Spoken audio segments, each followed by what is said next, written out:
there's actually scientifically been proven that men fall in love through a hormone called vasopressin, and women fall in love through oxytocin. And oxytocin is released in a woman when we're having sexual intercourse or we're close with them, cuddling. Very intimate. Guess when vasopressin is released for men?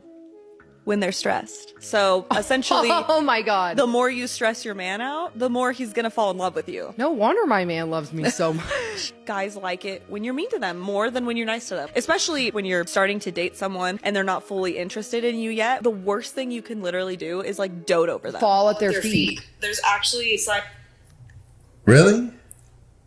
Where did that come from? So here.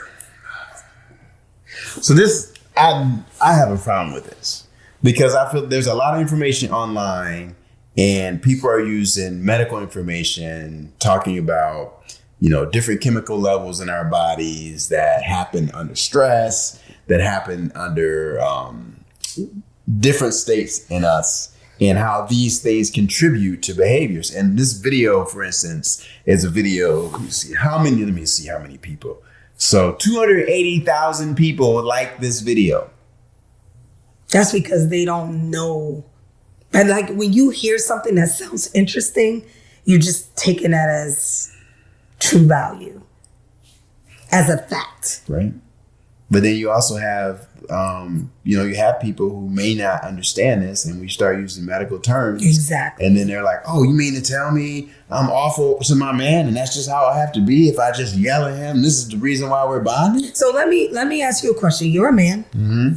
So let's use me as an example. Mm-hmm. If I treat you that way, how are you going to react? I mean, not good. It's not going to work.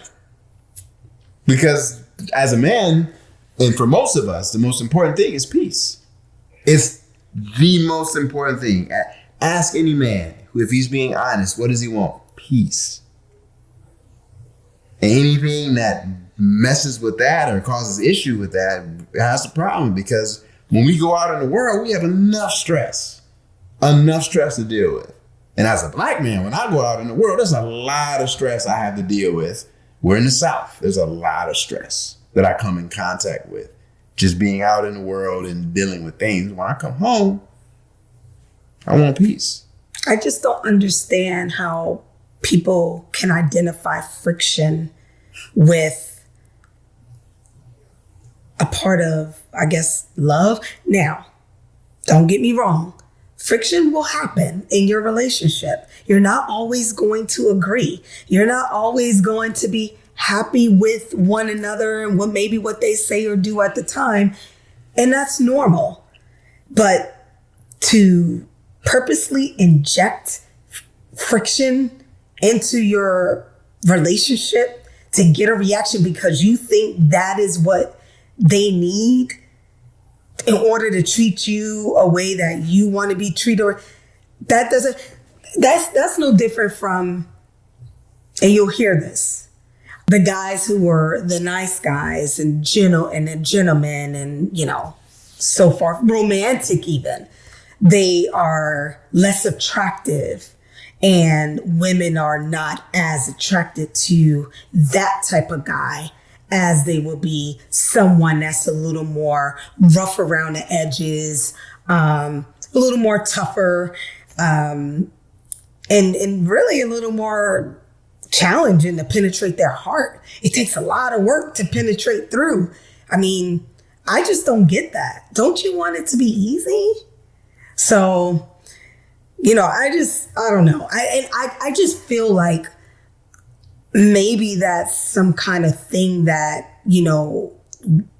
women or girls accept through what they get from society. And they think that that's the thing, almost like a fad. But then when they get older and they get experience and they're like, oh, I don't want that anymore. I actually want a guy that actually treats me nice, that actually respects me, and that I can actually trust and that'll be a gentleman to me and provide some romance in our relationship. Now they want that because they've gotten tired of, having to battle all the time in their relationship. When do you get tired? I mean, yeah, what do y'all think? What do y'all think about this? How do y'all feel about a video like this that basically is giving people awful advice, and you have hundreds of thousands of people who apparently liked whatever this video is about, and you know there's even more people than that who didn't interact with it, that saw this, who come in contact with this information. How do you feel about information like this that you can feel in your heart, you know what's right, you know what you want, you know what you would want for yourself and how you would want to be treated. How do you feel about this information? Hit us in the comments. Hit us up. Let us know.